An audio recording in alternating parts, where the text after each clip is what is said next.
mereka ini memiliki tingkat kecerdasan yang berbeda, teman-teman. Jadi di atas rata-rata.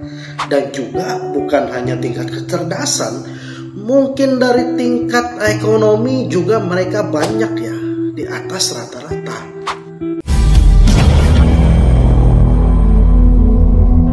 Hello bright people, welcome back to my channel Pahayak Ribut. Apa kabar teman-teman yang ada di rumah? Semoga kalian baik-baik saja ya.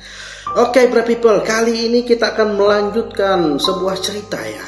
Ini mungkin teman-teman sudah tahu, ini ras yang kita percaya, yang kita ketahui, sebagian kita benarkan, ada yang juga tidak, yaitu satu ras Yahudi, teman-teman. Jadi orang-orang Yahudi, orang-orang Israel, teman-teman.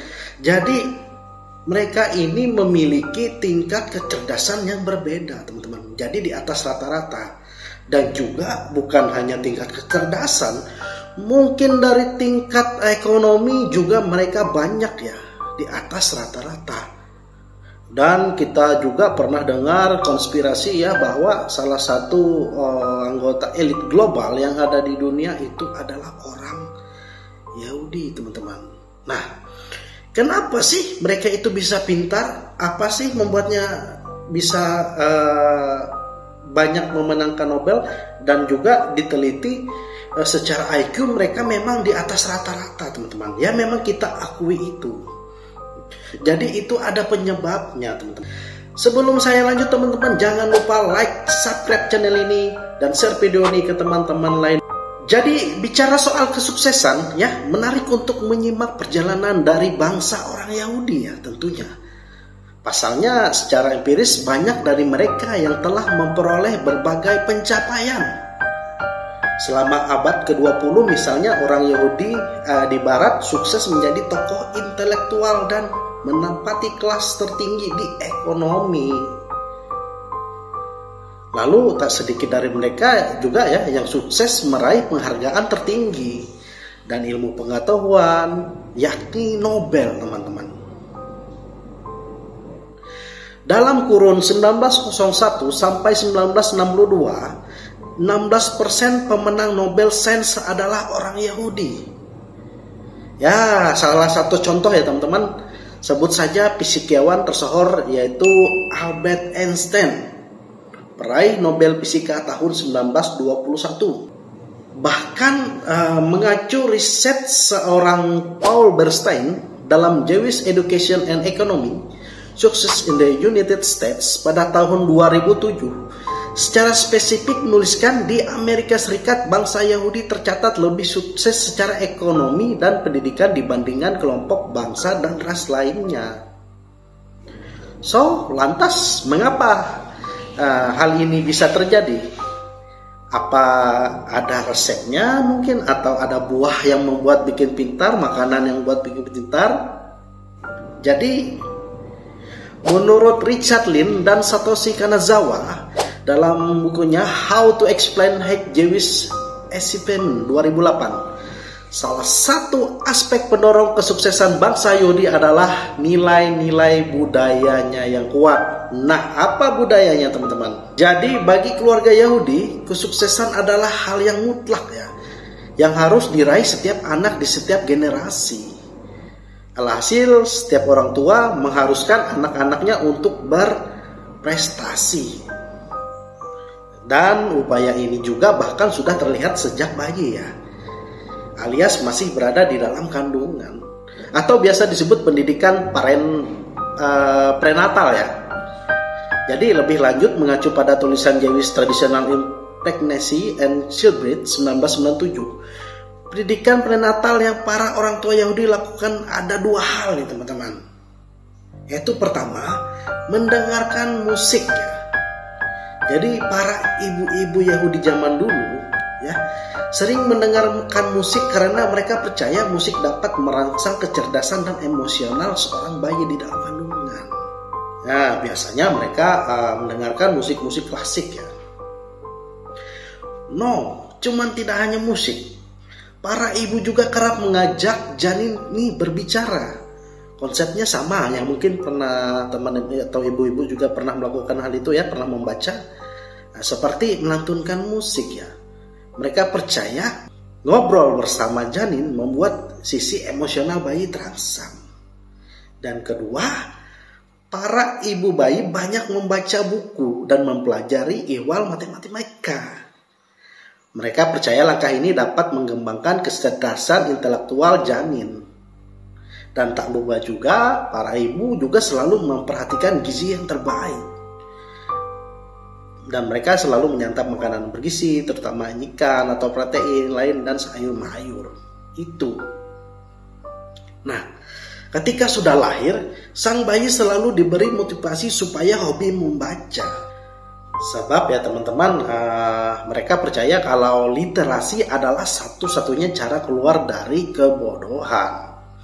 Dan hal ini telah dibuktikan sendiri oleh mereka berdasarkan kasus di era Khilafah Islam Abiyah pada 750 sebelum Masehi sampai 1258 Masehi. Why? Kenapa mereka membaca, teman-teman? Jadi saya ada terlintas beberapa membaca, dan saya juga sering mempraktekkan, teman-teman. Saat kita membaca, kita itu fokus, teman-teman. Jadi fokus pada satu hal yang kita baca saja, topik yang kita baca saja. Nah, berbeda halnya dengan kita mendengar. Nah, mendengar ini tidak fokus karena kita melakukan hal-hal yang lain. Yang mendengar itu bagus juga sih, teman-teman. Nah, karena dengan mendengar kita tahu emosional yang orang katakan atau kita dengar. Tapi untuk lebih fokusnya itu dengan membaca. Nah, makanya mereka suka membaca seperti itu, teman-teman. Nah, mengacu pada riset berjudul The Choice View How Education Shaped Jewish, mereka mengalami peristiwa traumatis berupa penghancuran kuil. Dari sini mereka kemudian terpantik ya untuk membaca dan melepas diri dari jeratan buta huruf. Jadi mereka ini sebenarnya banyak yang buta huruf dulu, teman-teman. Nah, jadi singkatnya, saat sudah memiliki literasi mumpuni dan kecerdasan luar biasa, mereka meninggalkan pekerjaan lama, yaitu mereka dulu seorang petani. Dan sekarang berfokus di sektor literasi dan pendidikan. Ketika menekuni sektor baru, inilah mereka percaya kalau dua hal itu terbukti membuat sejahtera dari sisi pendapatan. Nah, atas dasar inilah kelak orang Yahudi sangat berorientasi ya pada pendidikan yang terus diwariskan lintas generasi. Ya, dari dulu hingga sekarang. Tak cuma Richard Lynn dan Satoshi Kanazawa saja ya yang berupaya menganalisis kecerdasan Yahudi itu. Jadi ada beberapa pendapat lain juga ini, teman-teman, yang disampaikan oleh sejarawan Jerry G. Muller di Project Saintcat.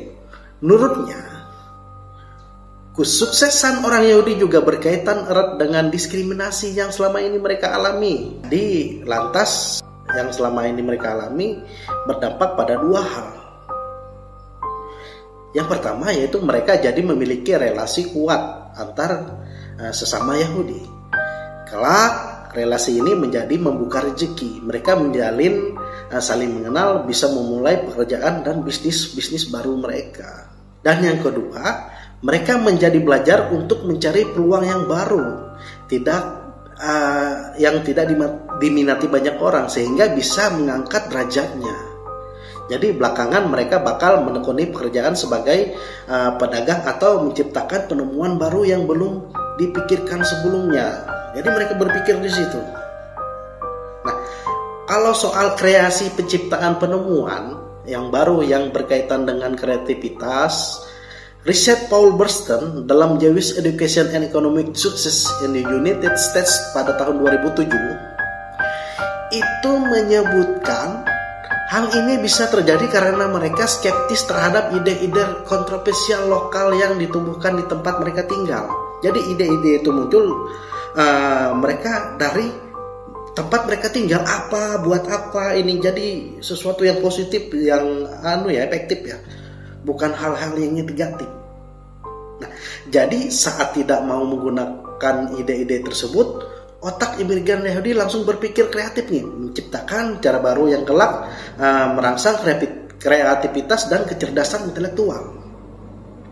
Yang nantinya semua itu berujung pada kesuksesan yang mengantarkannya pada kemudahan meraih uang dan kekayaan.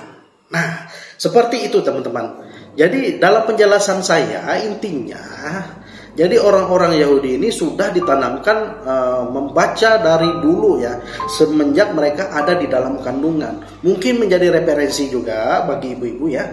Siapa tahu dengan mengajak dia membaca, lebih banyak membaca literatur-literatur, jadi merangsang otak terus berpikir.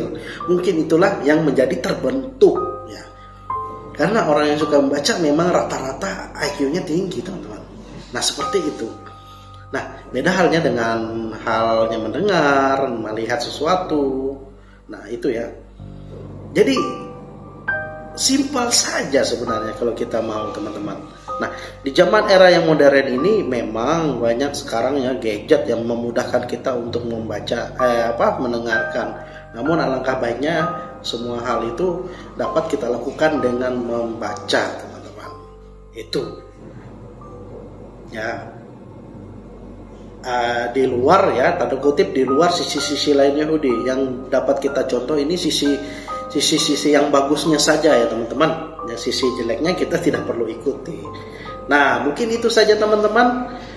Sebelum saya mengakhiri jangan lupa like, subscribe channel ini bagi teman-teman yang berbahagia ya.